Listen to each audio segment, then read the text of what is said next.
नमस्कार दोस्तों, स्वागत है आपका इस सीरीज़ में जिसको हम कहते हैं सॉलिड मनी रूल्स। और इसमें हम लोग किसकी नहीं अलग अलग प्लेलिस्ट अलग अलग रहेगा, बट डालेंगे दोनों को एक ही सीरीज़ में, क्योंकि मुझे लगता है अभी तक हमने कोई भी ऐसी सीरीज़ नहीं बनाई जो पर्सनल फाइनेंस के लिए हो। ये दोनों आपको पर्सनल फाइनेंस में हेल्प करेंगी। तो इसमें हम लोग हर्ष मारीवाला की लाइफ स्टोरी को पढ़ रहे हैं from the book making of Marico Harsh realities. और हम लोग पहुंच गए हैं आज 4th वीडियो में, और चैप्टर का नाम है बॉम्बे ऑयल इंडस्ट्रीज़। और लास्ट में हमने वही पढ़ा था, behind every success there is a strong character, common rule. तो लास्ट जो मैंने पढ़ा था आपके साथ, लास्ट लाइन वो था, parachute denoted safety and reliability and the connotation was therefore so did the oil. The local lingo parachute oil was referred to as छोटा ब्रांड। लोगों ने पैराशूट ऑयल को छोटा ब्रांड बोलना शुरू कर दिया था। आज की वीडियो में बस यहीं तक हर्ष मारीवाला के साथ आप रिलेट कर पाएंगे, उसके बाद नहीं। उसके बाद ये लोग बहुत बड़े बिजनेसमैन हो गए। आज के भी वीडियो में एंड तक हम लोगों की औकात से बहुत आगे चले जाएंगे। 1960s में medical research identified sunflower oil as beneficial to heart health due to its high content of poly unsaturated fatty acid. 1960s में मेडिकल रिसर्च से ये पता चला कि जो सनफ्लावर ऑयल होता है वो हार्ट के लिए बहुत अच्छा होता है, क्योंकि उसके अंदर में पॉली अनसैचुरेटेड फैटी एसिड्स होते हैं। How ever unrefined crude sunflower oil has bitter taste. लेकिन जो सनफ्लावर ऑयल होता है उसका जो बहुत रिफाइंड नहीं होता है, रिफाइनिंग एक प्रोसेसिंग होती है तेल की, उसका टेस्ट कड़वा होता है। देखिए इसका भी अगर हम लोग तेल निकालेंगे, ये कौन सा आजकल कड़ू का तेल बोलते हैं उसको, वो भी उसका टेस्ट थोड़ा पंजेंट होता है। तो ये टेस्ट बिटर था। So every month the family would receive post cards, then the common means of communication from people with heart issues requesting that a few liters be refined for them. इनके पास अपनी oil की factory थी, तो हर महीने कुछ लोग इनको post card भेजते थे कि हमारे घर में हार्ट पेशेंट हैं, तो प्लीज़ उनके लिए सनफ्लावर ऑयल को आप रिफाइन करके हमको दे दीजिए, थोड़ा बहुत 10 लीटर 20 लीटर 50 लीटर जो भी। नॉर्मली जो खाना बनता है वह तो घी में बनता है या तो तेल में बनता है, और रिफाइंड ऑयल में भी अलग अलग टाइप के ऑयल्स होते हैं। बट इसके कंपैरिजन में जो मुझे याद है, पहले जब नॉर्मल खूब कॉमनली मिलता था वो डालडा ऑयल होता था।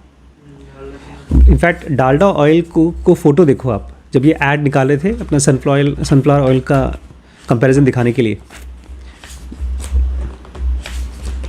ये देखिए इसमें दिखाते हैं कि 4 घंटे तक फ्रिज में रखो तो ये है कॉर्न ऑयल और ये है कौन सा ग्राउंड ऑयल, तो जम जाते हैं दोनों। लेकिन रिफाइंड ऑयल जो सनफ्लावर ऑयल है वो स्मूथ है। ऐसे ही ये सब तेल जब आपके शरीर में जाएंगे, आपकी आर्टरीज में जाएंगे, उसको जमाएंगे नहीं। तो पोस्ट कार्ड में लोग उनको भेजते थे कि प्लीज़ हमारे लिए इसको रिफाइन करके भेज दीजिए। Empathising with these needs the family complied and would specially make the required amount monthly. तो चलो बहुत प्रॉफिट नहीं होता है, हेल्प करने के लिए इन फैमिलीज़ के लिए कर देते थे हर महीने। This demand kept increasing and eventually Vallabh Das with Charan Das and Hansraj decided to launch sunflower oil. लेकिन ये डिमांड बढ़ती गई। तो इवेंचुअली वल्लभ दास जो सबसे बड़े थे और चरण दास उनका बेटा था, और उसके साथ साथ हंसराज उसका भाई, इन लोगों ने सनफ्लावर ऑयल को लॉन्च कर दिया। सैफ्लॉयर ऑयल लिखा है, सनफ्लावर होना चाहिए ना, सैफ्लॉयर ऑयल, हाँ। This second brand of Bombay oil named Saffola by Hansraj. Hansraj ने ये पहला ब्रांड कौन सा निकला? पहला ब्रांड तो इन लोग का वो था पाउडर मिर्ची, वो नहीं, तेल का ब्रांड। छोटा पैकेट। हाँ, क्योंकि मिर्ची में कोई ब्रांड नहीं आया था। BOI में सब थे। हाँ, सब बॉम्बे ऑयल इंडस्ट्रीज़ में था। जो पहला ब्रांड आया था जिसको हम पहचानते हैं, बोलते हैं भाई पैराशूट का तेल देना, तो वो पैराशूट था। सेकंड जो ब्रांड आया ऑयल में वो था सफोला। आप लोग भी नाम जानते हैं उसका। It was launched in 1965. In those days, Ola was preferred suffix and used by manufacturers to brand packet oil such as Mazola. As would be obvious, the first part of the name from the Saflor, that is Saf, followed by Ola, thus Safola. ये नाम भी बहुत complex नहीं है. Sam Walton की company का नाम क्या था? वॉलमार्ट. सैम वॉल्टन का वॉल ले दिया और मार्ट दुकान, वॉलमार्ट. कम से कम शब्दों में नाम डाल दिया. क्योंकि मैंने बायोग्राफी पढ़ी थी, बोलते हैं ज़्यादा शब्द होंगे तो ज़्यादा पैसे खर्च होंगे नाम लिखने में, लाइट लगाने में. लिटरली वो बोलते हैं ये चीज़, पैसे बचाने के लिए किया था नाम वो. हम लोग सोचते हैं अरे बहुत अच्छा नाम सोचा होगा, कंजूसी के लिए किया था. हर रोज़ सुबह निकल जाते थे, मतलब महीने में हफ्ते में चले जाते थे गांव से शहर, एकदम पहली ट्रेन पकड़ के सबसे पहले दुकान में घुसते थे सामान खरीदने के लिए, बाद में दुकान में बेचते थे अपने. क्यों सबसे पहले जाते थे? ये खरीदने जाते थे, होलसेल में सामान खरीदते थे, रिटेल में अपनी दुकान में बेचते थे. सबसे पहले क्यों जाते थे? ताकि सस्ता में हो जाए. क्योंकि जैसे आप दुकान में घुसेंगे, दुकान वाले को बोलेंगे मैं तुम्हारी बोनी करा रहा हूँ तो सस्ते में दो. तो चवन्नी चिंदी बचाने के लिए भी वो सबसे पहले जाते थे. लेकिन अगल बगल जाके रेट देखता था, अगर वहाँ कोलगेट $2 का है तो मेरा $1 का बिकेगा. उसमें तो और बेचने के लिए कोशिश करता था. तो उसका नाम सफोला पड़ गया. सनफ्लावर का सैफ और ओला. while the various plants and factories were situated in different locations in India, the headquarters were based in Bombay in the area called Masjid Bandar. आइए मैं आप लोगों को बम्बई ले चलता हूँ. मेरा बम्बई जहाँ पर मैं बचपन में पढ़ता था. कह रहे ढेर सारे अलग अलग जगहों पर उनके फैक्ट्रीज थी, प्लांट था, लेकिन उनका हेडक्वार्टर था बम्बई के मस्जिद बंदर में. और एक बार आप मस्जिद बंदर चले जाएंगे, उसके बाद आप बोलेंगे भगवान का लाख लाख शुक्र है मैं बम्बई में नहीं रहता हूँ. उसकी शक्ल देख लीजिए आप, अभी भी वैसी है. जगह का नाम क्या है? मस्जिद बंदर. ये लिटरली ऐसा ही दिखाई देता है. जब लखनऊ जाते हैं तो बहुत सी ऐसी रोड पड़ती हैं जहाँ पर ढेर सारी दुकानें, ठेला दुकानें. वहाँ खड़े होने की, गाड़ी पार्क करने की जगह नहीं है. वैसी ही जगह थी मस्जिद बंदर, और चॉल्स होती थी. यहाँ का जैसा कपड़े मार्केट वैसा वहाँ का. यहाँ कम से कम खपड़ेल मार्केट में अंदर जाएंगे तो ठंडा लगता है. हाँ सही कह रहे हैं, यहाँ पर भी रोड जो है ऐसी ही है. Located near the docks. और ये क्यों मस्जिद बंदर में खोला? क्योंकि ये लोकेटेड नियर द डॉक्स था, जो पानी का जहाज जहाँ से होता है उसके नज़दीक था, पोर्ट के. It was at that time the largest wholesale market and truck transport hub in India. मस्जिद बंदर उस समय का सबसे बड़ा होलसेल मार्केट था. वहाँ से पूरी इंडिया भर में, पूरी दुनिया भर में सामान जाता था. प्लस ट्रक से सामान, पूरे ट्रक का हब था. आज भी बम्बई दिल्ली से सामान जब आता है तो मस्जिद बंदर पे पहुँचता है. अब तो वाशी में भी बहुत बड़ा APMC मार्केट खुल गया है.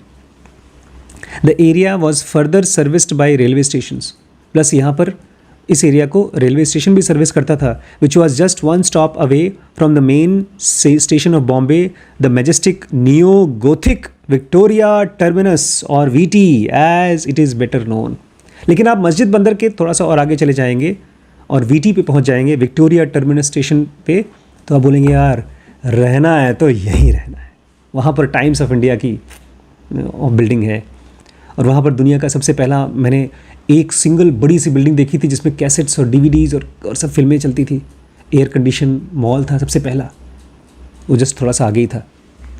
उस जगह को बोलते हैं VT, विक्टोरिया टर्मिनस. लेकिन अब उसका नाम चेंज हो गया है. मैं तो वहीं रहता ही था, गर्लफ्रेंड्स के साथ घूमता था. अब VT का नाम चेंज हो चुका है. हमारे जब मोदी योगी सब आ गए ना, तो हर स्टेशन का नाम बदल देते हैं. यहीं पे तो रावण की भी शूटिंग हुई थी. हाँ, क्या नाम करिए, गेस करिए इसका नाम क्या होगा स्टेशन का, VT स्टेशन का नाम क्या होगा? Victoria terminus. क्योंकि पहले क्वीन विक्टोरिया को इनवाइट करने के लिए यहीं पर VT स्टेशन पे ही पहला ताज होटल खुला है, आज तक वहीं है. वहीं पर ही वो भी हुआ था अटैक भी वहीं हुआ था. इस स्टेशन का नाम पड़ गया है CST. CST का फुल फॉर्म चेन्नई. VT में चेन्नई हो गया. हाँ, चर्च वर्च नहीं है, सब इंडियन. हाँ, छत्रपति शिवाजी टर्मिनस नाम डाल दिया है. कितना लगता है ना. एयरपोर्ट का भी नाम वही है. हाँ, एयरपोर्ट का भी नाम है। Masjid Bunder was a scene of utter chaos. Masjid Bunder जो था, मस्जिद बंदर क्या था? It was a scene of utter chaos. हमारे यहाँ के जो बच्चे होते हैं ना, वो बेचारे रिम्पी स्कैन में नहीं जा पाते, क्योंकि वहाँ पर अटर केओस का सीन होता है सुबह 8 से लेकर के 12-1 बजे तक। वीटी है सुबह, अच्छा वीटी क्रिएट करिए, अच्छा ठीक ठीक ठीक ठीक ठीक। मस्जिद बंदर was a scene of utter chaos. Not only did its narrow roads and gullies house the grains and the spices wholesale market and transport operations, it also hosted attar shops by a dozen as well as small time vendors selling spices from the thelas. यहाँ पर ठीक है wholesale market तो था मसाले का, grains का, अनाज का, लेकिन साथ ही साथ वहाँ पर अतर शॉप्स भी थी, अभी भी हैं। अतर शॉप्स क्या है? UTTAR लिखा होगा ना? ATTAR, अत्तर। अतर शॉप्स, वो कपड़े का वो जो अत्तर है। एक मिनट, मुझे पता है। इत्र की दुकानें वो थी, और वहाँ पर ठेले पर भी लोग स्पाइसेस बेचते थे और इत्र बेचते थे, छोटे छोटे। Added to that was a profession of हाथ गाड़ीज, प्लस वहाँ पर ढेर सारे हाथ गाड़ी के प्रोफेशनल से काम करते थे। Laden high with goods, street hawkers on the narrow pavements, their wares spread out in front of them. Dabba walas, कभी देखा है आपने डब्बा वालास को? खूब ढेर सारे, कम से कम सर पे 50-50 डब्बे लेकर चलते हैं लोग, डब्बा वालास। इसके ऊपर तो पूरी वो बनी है, बुक लिखी गई है, प्लस डॉक्यूमेंट्रीज़ हैं। दिल्ली में, सॉरी बम्बई में सबसे ज़्यादा डब्बा वालास हर रोज़ का 1 से 2 लाख डब्बा घर से उठाते हैं और लोगों के ऑफिस तक पहुंचाते हैं, फिर ऑफिस से लेते हैं। It's a very sophisticated. इसको स्टडी करने के लिए हार्वर्ड से और येल से लोग आते थे। ये सब अनपढ़ लोग हैं और एकदम ऑथेंटिक, उनका नाम उसमें भी है हमारी अघोरा सीरीज़ में। बोलते हैं डब्बा वालास लोगों के घर से डब्बा उठाते हैं, इसलिए अगर कोई भी एक भी डब्बा वाला बदतमीज़ हुआ, वीक कैरेक्टर का हुआ, तो घर में जाकर के औरतों के साथ सो जाएगा। लेकिन ये एकदम ईमानदार है। वो ये भी बोलते हैं अघोरा सीरीज़ में कि इसमें से ज़्यादातर लोग विट्ठल के भक्त हैं। इसलिए मुझे लगता था अजीब, लेकिन डब्बा वाला जब ट्रेन में हमारे साथ बैठते थे तो ये लोग विट्ठल की भजन गाया करते थे। भगवान कृष्ण का के ग्रुप थे वहीं महाराष्ट्र में, तो ये डब्बा वालास भी वहीं पर काम करते थे। Balancing 20 to 30 tiffins holding tray atop their heads, ungoverned tumultuous traffic, horns blaring non stop, truck belching black smoke. और पता है इतना ज़्यादा डिटेल क्यों बता रहे हैं? क्योंकि इस डिटेल की वजह से, इस हड़बड़ की वजह से इनके घर में भी लड़ाई होने वाली है। ये एक तरह से पूरे इंडिया का सबसे बड़ा हब है, और वहाँ पर आपकी अगर दुकान है तो you are very lucky. But मारी वाला बोलने वाले हैं कि हम यहाँ से हटेंगे।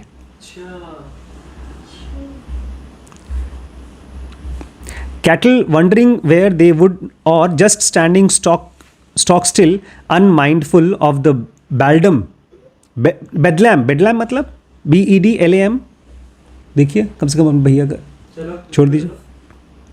And last but not the least, pedestrians by the hundreds, ably supported by Masjid Bandar station, spewed out commuters hours upon hours. हंगामा। आप लोगों को ना, मैं एक दिन चाहूँगा कि आप लोग बम्बई में रहें और लोकल ट्रेन में जाएं। लोकल दिव्यांग वाले हैंडीकैप वाले में गए। जब नॉर्मल वाले में जाएंगे तो आपको खाली दरवाजे के सामने खड़ा होना पड़ेगा, भीड़ आपको अंदर पहुंचा देगी, और आप दरवाजे के पास खड़े रहिए, भीड़ अपने आप आपको बाहर फेंक देगी। आप वहाँ पर स्टेशन के गाड़ी के अंदर नहीं बैठ सकते, स्टेशन में इतनी भीड़ होती है, और ट्रेन आती है हर 5 मिनट पे 10 मिनट पे, अंदर घुसते बाहर फेंकते, घुसते बाहर फेंकते हैं। हाँ ऐसे ही होता है। अगर आपको अपने स्टेशन पे उतरना है तो आपको 4 स्टेशन पहले ही उठना पड़ेगा, एक करके आगे पहुंचना पड़ेगा, और फिर, लेकिन वो पीक टाइम पर होता है, कुछ टाइम पर कभी कभी खाली भी होता है। यार ये ख़त्म नहीं हो पाएगा आज, चलो थोड़ा बहुत पढ़ते हैं। In the midst of such unmitigated turbulence stood Kanmoor house. इतनी भीड़ भड़क्का के बीच में क्या था? वहाँ पर एक कनमूर हाउस था। कनमूर हाउस का मतलब समझते हैं? कन्नूर नहीं, उसका मतलब नहीं मिलेगा। कांजी मुरारजी इनके घर का नाम था। अच्छा, हर्ष के घर का नाम था, हर्ष के घर का नाम था Kanmoor house, which was built and owned by Mariwala family. इसको बनवाया था और उसमें ओन करते थे Mariwala families. The offices of Bombay oil were located on the 5th floor. उसके 5वें फ्लोर पे इनका ऑफिस था मारीवाला फैमिली का। One side of the office saw traditional Indian style gaddi sittings. Office में एक तरफ नीचे गद्दियाँ लगी हुई थी। अभी यहाँ पर भी जो बड़े बड़े अमीर लोग हैं जो मसाला बेचते हैं, तेल का काम करते हैं, उन सब की गद्दियाँ हैं। उसी गद्दी में से वो लोग अपने मसाले का भी काम करते हैं और रियल एस्टेट का भी काम करते हैं। मैं बहुत बार गया हूँ ज़मीन वमीन देखने के लिए, और फिर एजेंट को पूछा यार किसकी ज़मीन है, बात करना है, तो उसने फ़ोन लगाया, बोला, मैंने कहा मैं डॉक्टर आशीष शुक्ला हूँ, मुझे आपसे बात करनी है। बोलते हैं गद्दी पे आ जाइए, उनकी गद्दी है। तो एक तरफ उनके ऑफिस में गद्दी सिटिंग थी, while the other half saw staff seated on the regular desk and chair. और दूसरी तरफ लोग डेस्क चेयर पर बैठे हैं staff. The family headed by Vallabh Das, an imposing figure in his crisply starched white dhoti. उसमें फैमिली को हेड कौन था? उसके चंद्रा वल्लभ दास। अब देखिए अभी तो जिंदा हैं, और वल्लभ दास जी की आदत वैभव से अच्छी थी। ये कभी फैमिली के हेड नहीं बन पाएंगे, क्योंकि वल्लभ दास जी एक इम्पोजिंग फैमिली थे, इम्पोजिंग फिगर थे। इम्पोजिंग मतलब हड़का के रखते थे सबको। लेकिन वो क्वालिटी उनके अंदर है, वो तो अच्छे से, लेकिन दूसरी क्वालिटी नहीं है। With his crisply starched white धोती। वो जब धोती पहनते तो कैसे पहनते थे? वाइट खाली नहीं, क्रिस्पली स्टार्च्ड, कड़ी होती है, उसको एकदम अच्छे से प्रेस करके व्हाइट स्टार्च। क्रिस्प थी, एकदम चिप्स की तरह क्रिस्प। स्टार्चिंग मतलब उसके ऊपर स्टार्च नहीं पता, वो लोग डाल के उसको वैसा करते हैं। वो हर रोज़ एकदम साफ सुथरा कपड़ा स्टार्च करके पहनते थे, धोती, दोगला एंड गांधी टोपी। अरे फोटो देखी नहीं आपने इनकी? जो ऊपर वाली है। हाँ, ये वल्लभ दास है। मैं बनूंगा ऐसा ही। लेकिन तुम्हारे कपड़े तो प्रेस ही नहीं हो पाते, नीचे जाते हो, कभी कभी शॉर्ट्स में चले जाते हो। यहाँ पे उस दिन पैंट उतार के टहल रहा था। अच्छा, उसी के साथ साथ उनके 4 बच्चे sat in the close door cabins. जहाँ गद्दी है वहाँ पर 4 केबिन में 4 बच्चे और ये अपना पापा जी बैठते थे। इन लोग ने क्लास के बाद पूछेगा क्या क्या समझ में आ रहा है इन्हें। इन लोगों का तो मन तुम्हारे पर लगाया ना, क्योंकि तुम इनको डिस्ट्रैक्ट कर रहे हो, ये तुम्हारे पर ध्यान देंगे। इतनी मजदूरी तक को करने को तैयार हैं लोग। The only other entitled cabins were 3 to 4 trusted family acquaintances handpicked to help with the business। इतना डिटेल क्यों बता रहे हैं ऑफिस का? क्योंकि अभी आपने बताया ना आगे लड़ाई होने वाली है। लड़ाई तो होगी, लेकिन किस वजह से होगी कह रहे हैं। एक तरफ तो स्टाफ है जो बेचारा गरीब स्टाफ है, वो बैठता था टेबल कुर्सी पे, एक तरफ गद्दी है और उस गद्दी में केबिन है।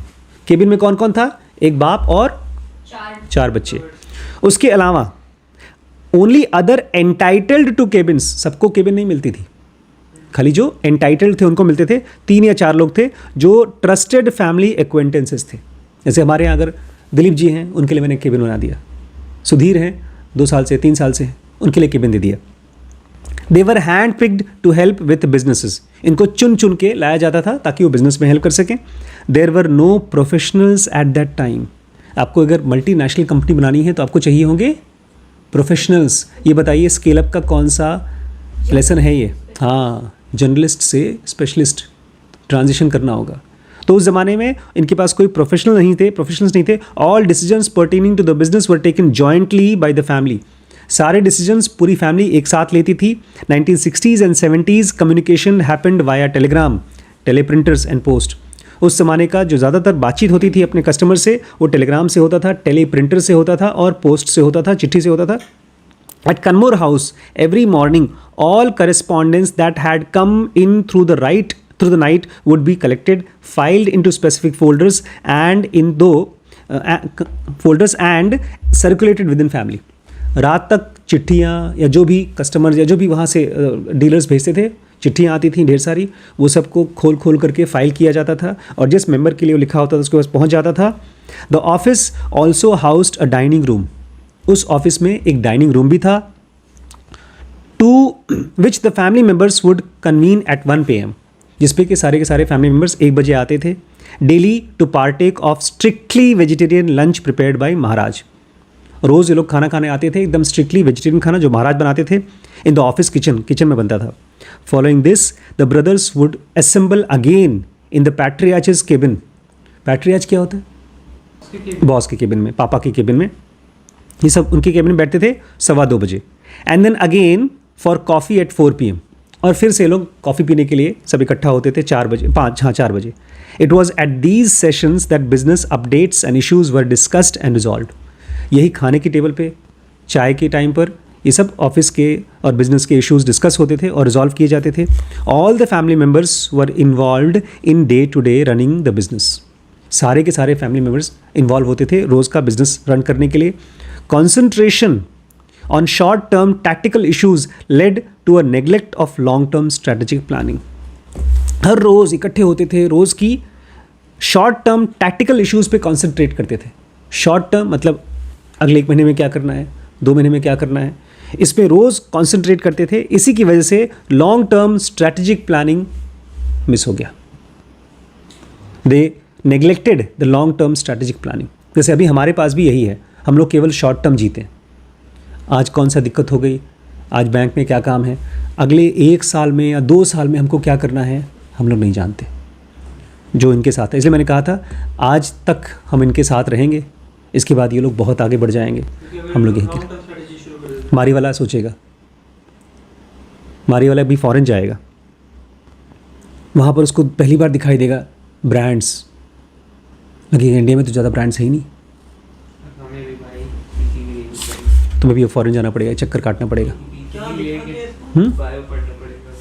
चीज़ हाँ. देखिए अभी तक आपने अपने आप को, मैं जब बाल कटाने गया मारी वाले को पढ़ रहा था, वो डाई बोलता है आप डाई कर लो. मैंने कहा ठीक है कर लेंगे. लेकिन जब उसने डाई करने के लिए कहा, नहीं मैंने कहा मैं करूँगा नहीं डाई. लेकिन मैंने मारी वाले को पढ़ा था, मेरे दिमाग में आया ये ब्रांड कौन कौन से हैं, गार्नियर, लॉरियल और तीसरा वाला. पढ़ने का मन ही नहीं कर रहा है. नाम नहीं मुश्किल था, नाम आसान था. सस्ती की वजह से नहीं. बताओ क्यों नहीं पढ़ने का मन कर रहा? क्योंकि आपने कोई ब्रांड देखा नहीं होगा. हाँ, जिस चीज़ को हम जानते हैं उसको हम जानते हैं इसलिए पढ़ लेते हैं. और मन में एक ऑटोमेटिक स्ट्रांग फीलिंग आ रही थी ये दोनों अच्छे होंगे, अच्छे होंगे, अच्छे होंगे. वो ब्रांड की पहचान प्लस उस ब्रांड की quality, it takes years, not just months, it takes years. It takes years. मतलब हम जो अपने प्रोडक्ट को बना रहे हैं, मैं आज वैभव से बोल रहा था, आप लोगों से बोल रहा हूँ, हम लोग रोज़ क्लास में बैठते हैं यहाँ पे, कुछ तो फ़ायदा होता है. वैभव की लाइफ में चेंज हुआ है, आपकी लाइफ में फ़ायदा होता है, अनिल आपको भी कुछ फ़ायदा हो ही रहा है, काफ़ी साल से आ रहे हैं.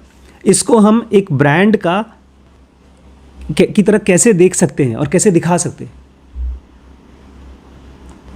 ये किस जगह पर खड़ा होगा. मैं इस तभी सोच रहा था कि हमारे सदगुरु ने बहुत अच्छा काम किया है. आज इनर इंजीनियरिंग एक ब्रांड हो चुका है. किसी को पूछो कोर्स कराते हैं, कौन सा कोर्स कराते हैं, अच्छा इनर इंजीनियरिंग. इनफैक्ट इससे पुराना ब्रांड है वो सुदर्शन क्रिया, बट वो ब्रांड नहीं है जैसा इनका ब्रांड है ईशा योगा का, सदगुरु का. ये 4-5 और कोर्सेज भी कराते हैं, शांभवी क्रिया कराते हैं, बट इनर इंजीनियरिंग इनका सुपर फेमस ब्रांड है. पतंजलि एक बहुत बड़ा ब्रांड है, लेकिन पतंजलि के सब ब्रांड इतने फेमस नहीं है. मतलब उसमें ढेर सारे तेल है, साबुन है, पता नहीं क्या क्या है. मैं आज ही फिर से नहा रहा था, तो मैं, आप लोग भी देखिएगा तो आपको दिखेगा, lux brand is a very strong brand. आप जब उसको देखो तो खट से पहचान जाते हो. इवन उसका पैकेज से कोई चीज़ रिच लगती है, कोई चीज़ पुअर लगती है, ख़राब लगती है. उस पे एकदम डिज़ाइन पैटर्न बने होते हैं, एकदम ऐसा महंगा लगता है. तो और ऐसा नहीं है कि खाली पैसे से ब्रांड बनता है, पैसा तो चाहिए ही, बट उसके साथ साथ और भी कुछ चाहिए. मैं चाहता हूँ इस पूरी सीरीज़ में शायद यही हम पढ़ने के लिए, यही समझने के लिए पढ़ रहे हैं. क्योंकि मारीवाला की जो मल्टीपल ब्रांड्स हैं, पैराशूट हैं, उससे मुझे दिख रही है अलग अलग, यार ये ब्रांड है, ये ब्रांड है. देखिए ये कौन सी कंपनी का है, वोल्टास. एक वोल्टास है और एक हाँ हायर है, गोदरेज है, एलजी है, वो तो हायर बोला. सबसे फेमस ब्रांड कौन सा है एसी में? वर्लपूल भी है, सबसे स्ट्रॉन्ग ब्रांड. मेरे ख्याल से वो था एक ब्लू कलर का था, एक कौन सा एसी में, ब्लू स्टार भी है, मोस्ट पावरफुल, इनफैक्ट आप सर्च करिएगा which is the strongest brand in AC. जैसे आपके वैक्यूम क्लीनर में कौन सा सबसे अच्छा ब्रांड है? डायसन। हाँ, डायसन। खट से जान गए। पेंट की कंपनी का नाम ले लीजिए, देखिए क्या नाम है। Asian paints. तो इस तरह से हम लोग आज की लेसन का नाम क्या होगा? आज हमने क्या पढ़ा? 1960s में इन लोगों ने सनफ्लावर ऑयल लॉन्च किया और इनका जो घर था, ऑफिस था, वो वहीं ऑफिस था मस्जिद बंदर में, जहाँ बहुत भीड़ भड़क्का थी, और 2 बजे 4 बजे। हाँ, यस, इसका आज की क्लास का होगा with short term tactics you also need long term planning, long term strategic planning. With short term tactic you need long term strategic planning. ये होगा आज की सॉलिड मनी रूल, ठीक है।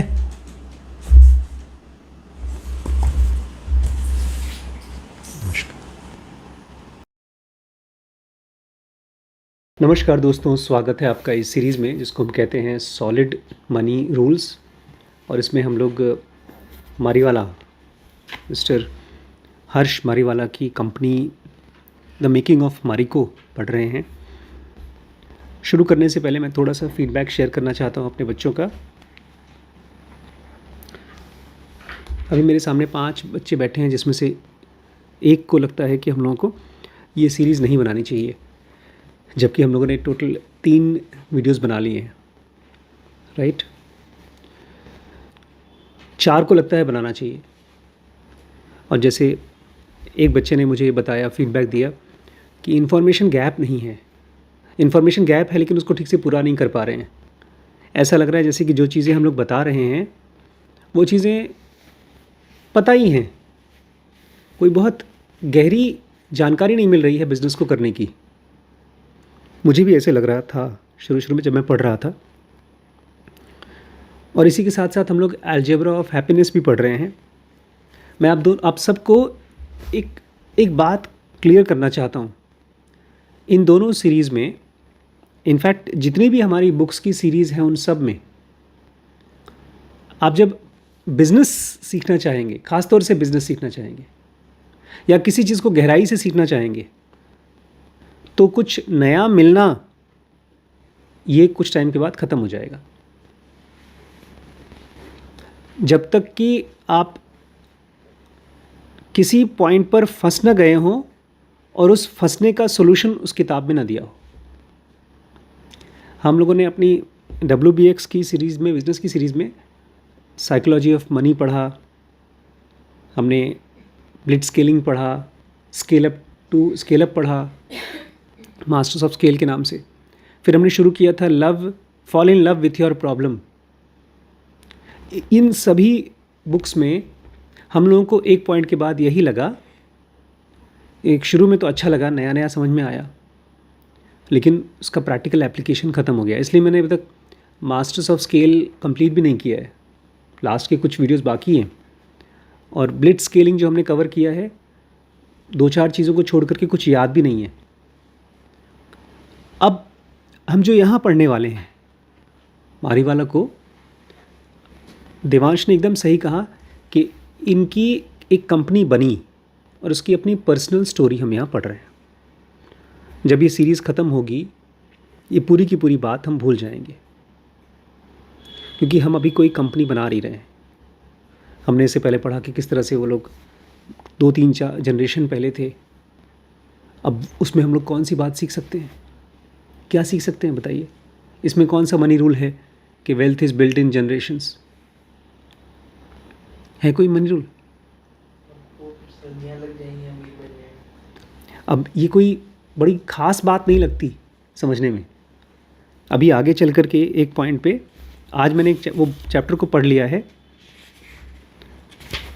मैं पढ़ रहा हूँ इस समय मारीवाला ने कैसे अपनी कंपनी अलग कर ली है बाकियों से, फैमिली मेम्बर से, और अब वो प्रीमियम इंस्टीट्यूट से लोगों को हायर कर रहे हैं।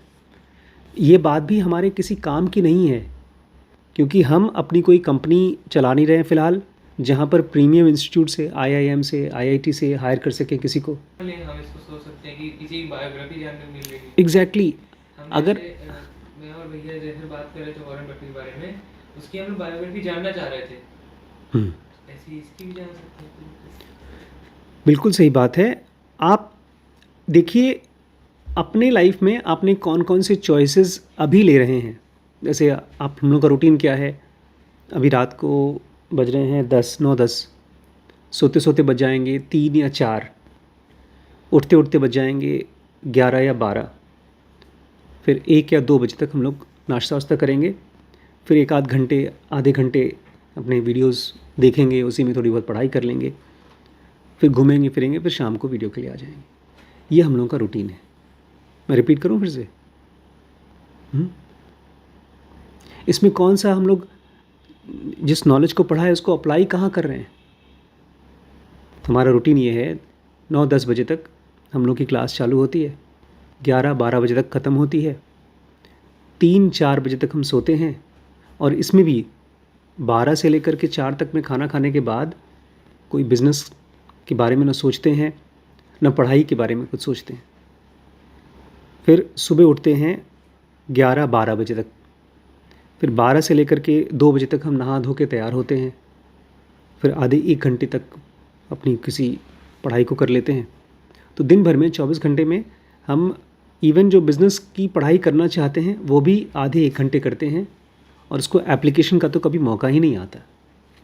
आप लोगों ने बड़ी मेहनत करके एक ऐड बनाया है, उस ऐड को यूट्यूब पे रन करने के लिए भी टाइम निकाल करके बैठना पड़ेगा। वो एक बड़ा इम्पॉर्टेंट बिजनेस एक्टिविटी है, लेकिन हम उसको नहीं कर रहे हैं। इसीलिए इस तरह की बिजनेस की नॉलेज हमारे काम की नहीं होती। मैं आपको बोल दूं कि कार में क्लच, गियर, एक्सीलेटर ऐसे ऐसे होता है, किसी काम की नहीं है। मैं आपको बोल दूं स्विमिंग पूल में जब आप कूदेंगे तो आपको सांस कैसे लेना है, पैर कैसे हिलाना है, बिना पानी में गए नहीं होता। मैं ऐसी उधेड़-बुन में हूँ, मैंने कल बैठ कर के लिखा भी कि जो 10 काम है उसमें से एक काम मेरा है टीवी का ऐड चलाना, उसमें यूट्यूब में ऐड चलाना। तो सब्र रखें, ऐसे सोच के चलें कि एक आदमी है जो हमसे फाइनेंशियली बेटर था और उसने कोई ब्लंडर नहीं किया और उसने कुछ राइट चॉइसेस लिए। तो राइट चॉइसेस, अपने कॉन्ट्रास्ट को समझने की कोशिश करिए, क्योंकि आपके लिए कोई नॉलेज तभी नॉलेज है जब आप उस जगह हों और कुछ और करें और वो आदमी कुछ और करे, और कॉन्ट्रास्ट तो है। शुरू करें? In 60s and 70s, oil was sold in tankers, barrels and 15 kilogram tin containers. Mariwala का जो मेन बिजनेस है वो है ऑयल का। उनकी कंपनी का नाम क्या है? Bombay oil industries. जो आपने वीडियो नहीं बताई थी, मेरी जो पे मैं यहाँ टीचर से सुन रहा था, उसमें बोलता है कि आप गलतियाँ करो बट ओरिजिनल गलती कर दो। ओरिजिनल करो, कॉपी करके नहीं। अभी 60s और 70s में ऑयल बिकता था बैरल्स में, टैंकर्स में। पता है टैंकर में ऑयल कितना आता है एक टैंकर में? 70-80 लीटर। पापा के पास 3 टैंकर्स थे। एक टैंकर इस, हाँ, 100 लीटर से भी ज़्यादा आता है। जो ऊपर पानी का वो टंकी है उसमें 15,000 लीटर पानी आता है, 5,000 लीटर पानी आता है। ऐसे ऐसे कम से कम 10-15 लीटर आ जाएंगे। तो पुराने ज़माने में पानी नहीं, ऑयल आता था, बिकता था टैंकर्स में, बैरल्स में, और 15 किलो के कंटेनर्स में। 15 किलो, बड़े बड़े। Most of it was branded, not branded, और इसमें से ज़्यादातर ऐसे ही बिकता था, ब्रांडेड नहीं होता था। दो the 15 kg tin were sold under their brand names. हालांकि उसके ऊपर नाम लिखा रहता था बॉम्बे ऑयल इंडस्ट्रीज़ के नाम से, लेकिन फिर भी लोग उसको पहचानते नहीं थे। Parachute and Saffola, an extremely meager amount had been invested in building those brands. नहीं, कुछ और कह रहे हैं। देखिए, अभी आप लोग को लगता होगा कि हम लोग क्या करते हैं, हमारे पास तो कोई ऐसा प्रोडक्ट है नहीं। हमारे पास ये जो वीडियोस है ना, ये प्रोडक्ट है, और ये वीडियोस हम लोग पैकेज करके बेचने में स्ट्रगल कर रहे हैं। कह रहे हैं पैराशूट और सफोला बहुत कम पैसा लेकर आता था, बहुत मीगर अमाउंट ऑफ बिजनेस लाता था ऑफ द ब्रांड। अच्छा, दस neither of the brands could command a significant volume and market share. इसलिए अगर पूरे इंडिया भर में मान लीजिए 10,000 करोड़ का तेल बिकता था, तो उसमें से 2 करोड़ 3 करोड़ का भी मार्केट शेयर इनको नहीं मिल पाएगा, क्योंकि बहुत कम ऑर्डर आता था।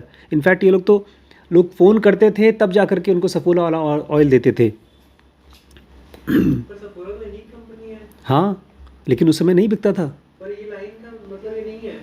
हम्म, दो 15 kg tanks were sold under their brand names Parachute and Saffola, दोनों के पहले कॉमा है। Extremely meager amount had been invested in building those brands. तो अगर उन टैंकर पर पैराशूट और सफोला लिखा रहता है ना, कि बॉम्बे और एक्सचेंज नहीं, ज़्यादातर जो बिज़नेस में लोग जो ज़्यादातर ऑयल बेचते थे, 500 1000 लीटर का तेल आता था, उसको चला जाता था। बीच में महीने में 100 लीटर का सफोला बेच दिया, 500 लीटर पैराशूट बेच दिया, डब्बे में बेचा चाहे कैसे भी बेचा। उसके ऊपर ब्रांडिंग पे कोई खर्चा नहीं करते थे। ब्रांडिंग का खर्चा पैसा वेस्ट है, उससे क्या फ़ायदा हो जाएगा। अगर आप मुझसे कहें बड़े पापा, आजकल एआई का बहुत बड़ा ज़माना है, अपने को एआई पे एक अच्छा कोर्स बनाना चाहिए, फिर लेवल 2 का कोर्स बनाना चाहिए, फिर लेवल 3 का, और मैं कहूँ बकवास मत करो। ऐसे उनके साथ होता था। ज़्यादातर ऑयल बिकते थे टैंकर्स में, जहाँ 1000 लीटर ऑयल बिक रहा है, हमको एक टैंकर का 50,000 रुपये मिल रहा है, तो मैं आपका ये 500 रुपये का या 100 रुपये का डिब्बी बेचूँ, इससे कितना पैसा आ जाएगा। ऐसा है। इसलिए ब्रांडिंग पर इस छोटे छोटे जो पैकेट आते थे पैराशूट के या सफोला की, ब्रांडिंग पे कोई पैसा खर्च नहीं होता था। 10 अच्छा, if raw material dropped, selling price had to be reduced in raw material price was sorry if the raw materials rate dropped, selling price had to be reduced accordingly, leaving very slender profit margin. इसका मतलब बताओ। if raw material rates dropped, selling price had to be reduced accordingly, leaving a very slender profit margin. इसका मतलब है तेल के जो rates हैं वो अगर कम हो गए तो सेलिंग प्राइस के भी रेट कम होंगे उसके हिसाब से, और उसमें से प्रॉफिट आपका बहुत कम निकलेगा। हाँ, मतलब कि जो तेल ये लोग बेचते भी थे, उसकी प्राइस पर इनका कोई कंट्रोल नहीं था। अगर किसी गवर्नमेंट ने कह दिया कि नारियल का तेल का रेट गिरना चाहिए, तो इनका भी तेल का रेट गिर जाता था, क्योंकि जो कच्चा माल लेते थे, जिसमें से तेल बनाते थे साफ़ सुथरा करके और बेचते थे, उस रेट से ये रेट डिसाइड होता था। ये ठीक इनकी हालत ऐसे ही है जैसे हमारे अल्ट्रासाउंड की हालत है।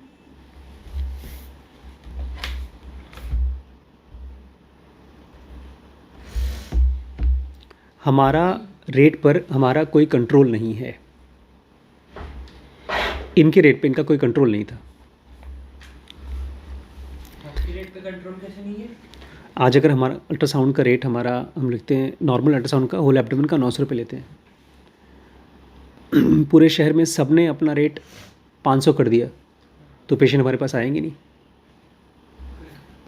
उसमें बहुत पतला लोग वो है, और प्रॉफिट मार्जिन कुछ बचता ही नहीं। हमारे यहाँ भी कोई प्रॉफिट मार्जिन नहीं है ज़्यादा। The fluctuation in raw material prices were influenced by the size of agricultural crop, coconuts and sunflower, and it's demand and supply. अच्छा, दूसरी चीज़, इसका रेट कम या ज़्यादा कैसे होता था? कोकोनट ऑयल या सनफ्लावर ऑयल, वो कैसे डिसाइड होता था? आज मैं आम लेकर आया हूँ 5 किलो, पता है किस रेट से? क्या चल रहा है आम का रेट? साइज के हिसाब से। आम का रेट क्या चल रहा है, कुछ आइडिया? मैंने लास्ट पूछा था, वो बता रहा था, भूल गया यार।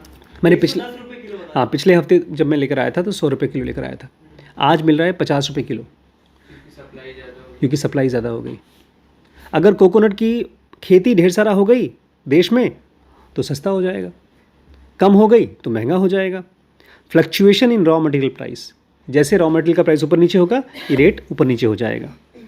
This then impacted the performance of the business from year to year, leading an erratic profitability.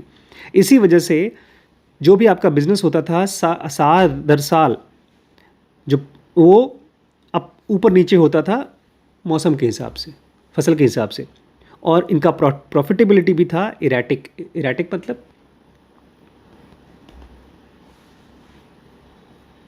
Erratic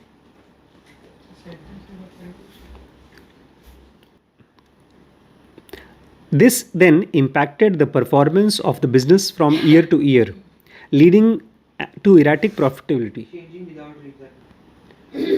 आपको पता ही नहीं है, आज आप 100 रुपये प्रॉफिट कमा रहे हो, कल 50 रुपये, परसों 2 रुपये, ऊपर नीचे कुछ प्रेडिक्टेबिलिटी है ही नहीं. Another key factor contributing to the erratic graph of profit was failure of Fritch, Dodge and Alcott US-based buyer who failed to honor their commitment. दूसरा, इनका ढेर सारा तेल जाता था फॉरेन में. अलग अलग कंपनी होती थी. फ्रिच नाम की कंपनी थी, डॉज एल्कॉट नाम की कंपनी थी, जो यूएस बेस्ड बायर्स थे. वो जब उनके पास तेल ज़्यादा था वो नहीं खरीदते थे. वो हर साल बोलते थे हमारे लिए इतना 1000 लीटर बना दो, लेकिन अगर नहीं बिका तो नहीं खरीदते थे. तो वो भी इनका प्रॉफिट नहीं आता था. दे defaulted on their guarantee to buy substantial quantities of spice extracts, causing the oleoresin plants to operate at much lower capacity while continuing to incur fixed cost. किसी भी बिजनेस में एक होता है फिक्स्ड कॉस्ट, तो उन लोगों का फिक्स्ड कॉस्ट तो था ही, लेकिन अगर फॉरेन के लोगों ने अपनी गारंटी जो दे रखी थी कि हम हर साल इतना तुमसे खरीदेंगे, नहीं खरीदते थे तो उनको पैसा नहीं मिलता था, खर्चा तो उतना ही होता था. जैसे हमारे यहाँ जनवरी, दिसंबर, फरवरी, इन 3 महीने में जितना पैसा आता है रिम्पी स्कैम में, उससे ज़्यादा खर्चा होता है. हम कुछ नहीं कर सकते, मैन पावर को सैलरी देनी है. Overall some years saw profit while others saw losses. तो कुल मिलाकर देखा जाए तो किसी साल में प्रॉफिट होता था, कभी कभी लॉसेस होता था. देखिए, हमारे को लगेगा कि एक स्मूथ सेलिंग बिजनेस रहा होगा इनका, कि जनरेशन्स का बिज़नेस है और फिर अमीर हो गए. इनकी भी हालत हम लोगों की जैसी थी. इतना बड़ा बिज़नेस था तब भी, एक बड़ी बिल्डिंग थी बम्बई में, 4-5 फैक्ट्रीज थे, फिर भी. To add to this there were no proper management information system in place, resulting in lack of awareness regarding the profitability of each businesses. इसके ऊपर एक और प्रॉब्लम, इनके पास कोई प्रॉपर मैनेजमेंट इंफॉर्मेशन सिस्टम नहीं था. इसलिए इनको ये नहीं मालूम पड़ता था कि अलग अलग प्रोडक्ट्स में से कितना प्रॉफिट आ रहा है, कितना लॉस हो रहा है. कुल पैसा आ गया, उसमें से थोड़ा बहुत पैसा बचा तो ठीक है, लेकिन पूछो किस प्रोडक्ट को हम बनाएं, किस पे ब्रांडिंग करें, किसको और बढ़ाएं, पता नहीं, क्योंकि उसका प्रॉपर मैनेजमेंट इंफॉर्मेशन सिस्टम नहीं था. The annual statutory audited financial would run beyond permitted 6 months to be finalised. और इनका जो इनकम टैक्स जाता था वो सीए जब करना चाहिए उसके 6-6 महीने और लेट हो जाता था. Cash flow planning was carried out on a daily basis from resulting in delayed payments to vendors. और जब कैश आता था तो जो वेंडर्स थे उनको पैसे मिलते थे, वो भी डिले हो जाता था. This would in turn hamper the failure supply of raw materials by the vendors. और जब वेंडर्स को पैसे नहीं मिलते थे तो वो रॉ मटेरियल नहीं देते थे, बोलते थे जब आएगा तब देंगे. रुकावट, हैम्पर मतलब रुकावट. Moreover accounts were maintained in manual ledger. और इससे भी ज़्यादा बड़ी बात कि वहाँ पर जो भी अकाउंट्स मेंटेन किया जाता था उसको हाथ से कागज़ पे लिखा जाता था. Time consuming to prepare and prone to errors. इसमें गलतियाँ हो जाती थी और इसको बनाने में भी बहुत टाइम लगता था. There was an absence of annual budget और फोरकास्ट. और बिज़नेस में एक बड़ी इंपॉर्टेंट चीज़ होती है एनुअल बजट, कि हर साल आप कितना पैसा किसी काम में लगाओगे, फोरकास्ट के हिसाब से लगाया जाता है, वो भी नहीं था. Other systems too were missing, some cases in points being a lack of appointment letter for employees, performance and evaluation system. जैसे जैसे कंपनी बड़ी होती है, एम्प्लॉयज़ को अपॉइंटमेंट लेटर दिया जाता है, उनकी परफॉर्मेंस को इवैल्यूएट किया जाता है और उसी हिसाब से उनको प्रमोट किया जाता है. वो सब कुछ नहीं था यहाँ पर. देखा जाए तो हमसे बड़ी कंपनी थी, लेकिन इनकी हालत हमारी जैसी थी. On the family front, all 4 brothers and their families resided in the family bungalow at Haji Ali which face the Arabian Sea. और घर की बात सोच लीजिए, सुन लीजिए, 4 भाई थे, चारों के चारों फैमिली बंगलो में रहते थे हाजी अली समुंदर के सामने, अरेबियन सी के सामने। It overlooked the lush green golf course of the prestigious Willingdon Sports club on one side and faced Haji Ali Road which led on to Pedder Road and Tardeo road on the other side. इनका घर भैया बम्बई के one of the most prime location पे है। जो फिल्मों में देखते हैं आप, समंदर है, उसके बाहर सामने रोड है, पेडर रोड बहुत बहुत पॉश है। हाजी अली एक दरगाह है जो समुंदर के बीचों बीच में है, पैदल जाके आप उसमें जाते हैं, उसके सामने आसपास में इनका बगान था। Bungalow garden also had a tennis court and extended well into what is today the center of one of the busiest crossroads in Bombay। और इनके घर में एक टेनिस कोर्ट भी था। इसके अलावा इनका घर बम्बई के one of the most important cross roads पे था। Bit by bit the garden was taken over by the municipal corporation in order to widen all roads. धीरे धीरे वो सब ज़मीन की जो खेलने वाला मैदान था लॉन टेनिस का चला गया। कहाँ गया? रोड बनाने के लिए सरकार ने ले लिया, घर तोड़ तोड़ करके रोड बनवा लिया। हाँ, सही बात है।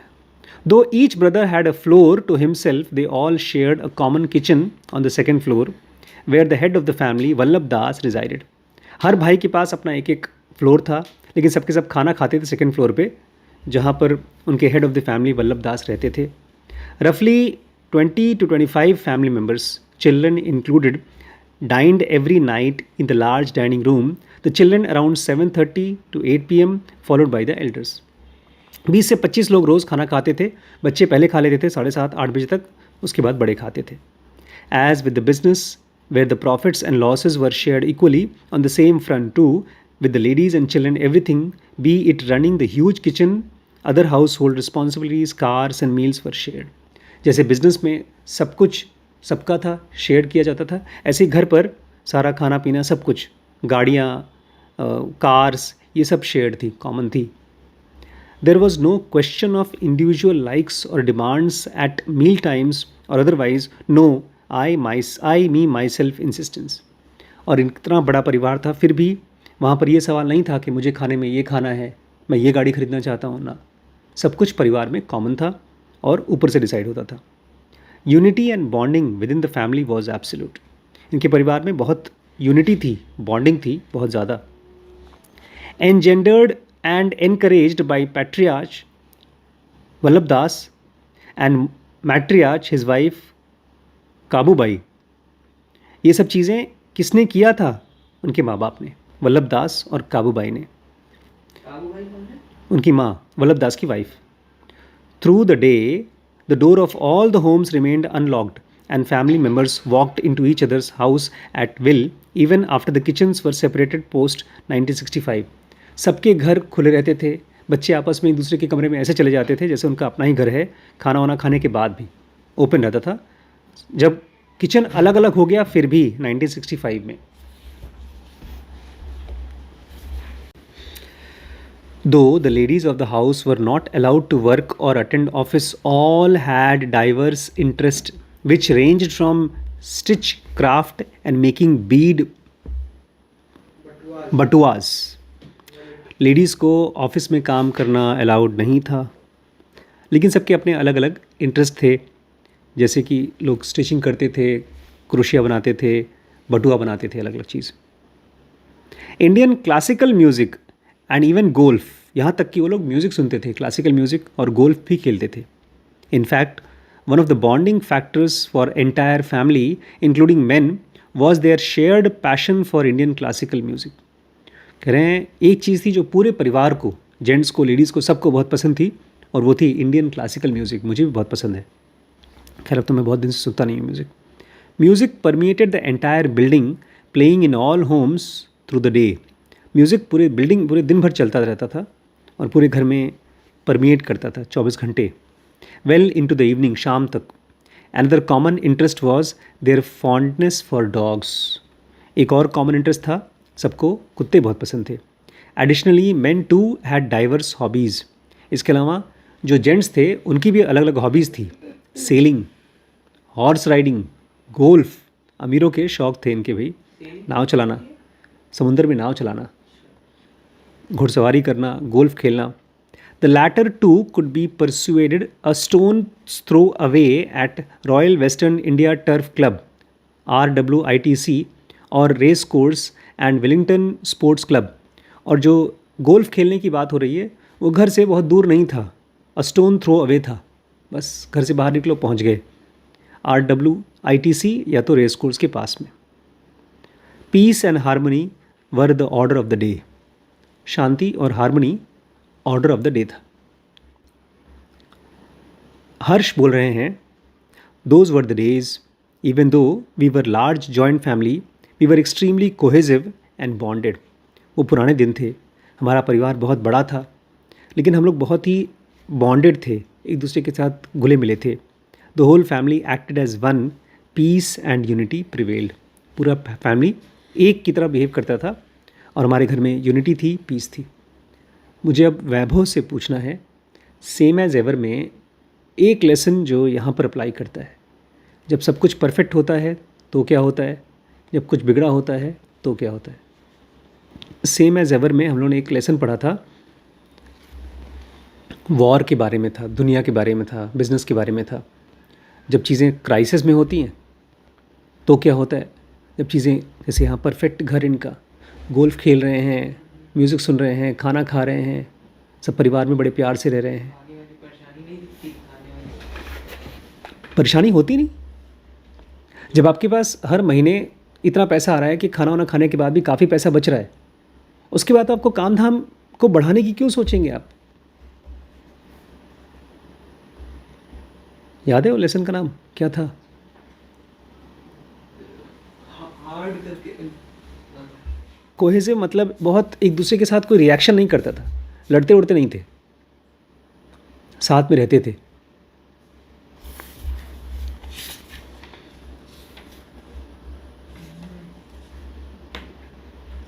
वुंड्स हील स्कार्स लास्ट वाला था क्या?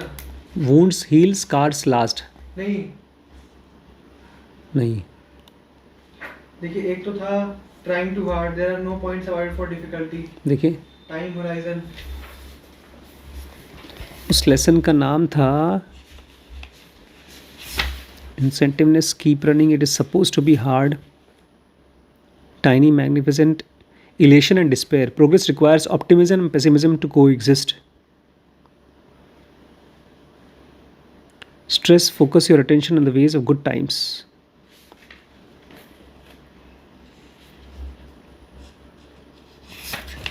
चलो इसको पढ़ करके होमवर्क है हमारा, अभी देख कर देखते हैं। आपको याद आ गया मैं क्या बोल रहा हूँ? हाँ मैंने रीड करी थी, याद आ गया। देखिए एक बार दोबारा लाइन बोलिए जो बोल रहे थे। जब चीज़ें एकदम अच्छी होती हैं उसके बाद घाटा होना शुरू होता है। फिर जब चीज़ें ख़राब हो जाती हैं तो आदमी मेहनत करता है तो फ़ायदा होना शुरू होता है। फिर जब फ़ायदा होना शुरू होता है तो लोगों को कॉन्फिडेंस आ जाता है, फिर वो एक्स्ट्रा काम नहीं करता है, मेहनत नहीं करता है, फिर घाटा आना शुरू हो जाता है। एक साइकिल है। आज की क्लास में क्या लेसन डालें? आज की क्लास में हमने पढ़ा क्या? 1960s और 70s में ऑयल बड़े बड़े लेवल पे बिकता था, प्रॉफिट मार्जिन बहुत कम था, बहुत इराटिक प्रॉफिट था। ब्रांड होना जरूरी है। ब्रांड होना, अभी तो ब्रांड बना भी नहीं है। आज की क्लास में मेनली इन्होंने कहा है कि घर पे और ऑफिस में सब कुछ परफेक्टली चलता था, प्यार मोहब्बत से चलते थे, लेकिन प्रॉफिट मार्जिन बहुत कम था। मैं आपको यहीं पर बता दूं, ये हर्ष मारीवाला जैसा इंसान अभी गया है, फॉरेन जाएगा तब कल बताएगा, उसको दिख रहा था कि मुझे प्रॉफिट मार्जिन बढ़ाना है और मेरे कंट्रोल में होना चाहिए profit margin. The wonders of the future. हाँ, it always feels like we are falling behind and it's easy to discount the potential of new technology. The wonders of the future. Harsh Mariwala अपनी घर में एक बहुत बड़ा प्रोडिजी है, जैसे Steve Jobs है। स्टीव जॉब्स की एप्पल कंपनी में आईपॉड को मरने दिया। किसके लिए? किसने उसको मारा? आईफोन के लिए। एक जीती जागती कंपनी में अपने पुराने प्रोडक्ट को, अपने पुराने बिजनेस को आपको सोचना चाहिए मारने के लिए। ये हमने स्केल अप में पढ़ा था, जब आपकी कंपनी 10,000 एम्प्लॉयज़ के ऊपर जा चुकी है तो एक नहीं, मल्टीपल प्रोडक्ट्स होने चाहिए आपके पास, नहीं तो आपकी कंपनी ख़त्म हो जाएगी। तो अगर आपके if you have less profit margin you can't have a big business. इसी चीज़ को फाइट करने के लिए मारीवाला आगे चल के अपनी फैमिली से अलग होगा। इसीलिए देखो, शुरू का जो पहला पैराग्राफ है और दूसरा, ये 2 पैराग्राफ हैं जो बिज़नेस के बारे में। पहले पैराग्राफ में बोल रहे हैं प्रॉफिट मार्जिन कम था और सेल्स कभी होती थी कभी नहीं होती थी, रॉ मटेरियल कभी मिलता था कभी नहीं मिलता था। दूसरे पैराग्राफ में ये बात कर रहे हैं प्रॉपर मैनेजमेंट इंफॉर्मेशन सिस्टम नहीं था। हम लोग जो रिम्पी स्कैन में काम करते हैं, हमने जो सॉफ्टवेयर लिया है वो मुश्किल से 10,000 रुपये का है, साल का 4,000 रुपये जाता है। चंदन ने जो सॉफ्टवेयर बनवाया है वो 3.5 लाख रुपए का है, अब लेने जाएंगे तो शायद 5 लाख रुपए का पड़ेगा, और साल का मेंटेनेंस फीस लेता है करीब 25 से 30,000 रुपये। लेकिन उसमें हर एक डॉक्टर, हर एक टेस्ट को अलग से आप ट्रैक कर सकते हैं कि कितना प्रॉफिट आया, कितना सेल्स हुआ, बहुत डेप्थ में है। मैं उसको अभी अफोर्ड नहीं कर सकता। वो मेरे लिए एक तरह से मैनेजमेंट इंफॉर्मेशन सिस्टम होगा। तो जब तक आपका प्रॉपर, ये सब इसलिए बता रहे हैं, कॉन्ट्रास्ट इफेक्ट के लिए बता रहे हैं कि क्या इनके पास पहले नहीं था, प्रॉपर मैनेजमेंट इंफॉर्मेशन सिस्टम नहीं था, अकाउंटिंग हाथ से होती थी, प्लानिंग कुछ होती नहीं थी, कैश कभी होता था कभी नहीं होता था, जबकि इनके पास 4-5 फैक्ट्रीज हैं। मुझे याद है हम लोग जाते थे मुंबई में, पापा का टैंकर, एक आदमी क्या लगा हुआ था, एक सरदार था, पापा ने भेज दिया जाओ पैसे लेकर आओ उसके यहाँ से, 10,000 लाना है, 15,000 लाना है। अब वो मुझे कम से कम 3-4 घंटे बिठाए रखता था ऐसे ही, पैसा भी आएगा तब देंगे, आएगा तब देंगे, आएगा तब देंगे, देता ही नहीं था। पापा बोलते थे पैसा लेकर आओ। ऐसा ऑलमोस्ट 6 महीने तक हुआ। मेरे 10th का या 12th का एग्ज़ाम था उस टाइम, फिर भी जाके लाना पड़ता था। मैं बड़ा खुश होता था, पढ़ना नहीं पड़ेगा, लेकिन it was a very bad business हमारे लिए भी, और उसका चल रहा हो। बट मुझे लगता था बड़ा अमीर आदमी है वो, क्योंकि उसके नीचे 4-5 लोग काम करते थे। जैसे उसके यहाँ गद्दियाँ हैं, ऐसी गद्दी थी उसके यहाँ, 2-3 बैठे रहते थे। 30-40 अलग अलग टैंकर्स उसके यहाँ काम करते थे। वो ऑयल सप्लाई करता था, हमारे यहाँ ऑयल हम लोग पहुँचाते थे कहीं कहीं दूसरे शहरों में। So if you don't have what good profit margin, you need good profit margin. ये तो हमने उसमें पढ़ा था, स्केल अप में क्या पढ़ा था, कि हाई ग्रोथ मार्जिन वाले धंधे में जो and proper management information system. You can't have a scalable business, बड़ा बिजनेस नहीं हो पाएगा। Proper management, information system,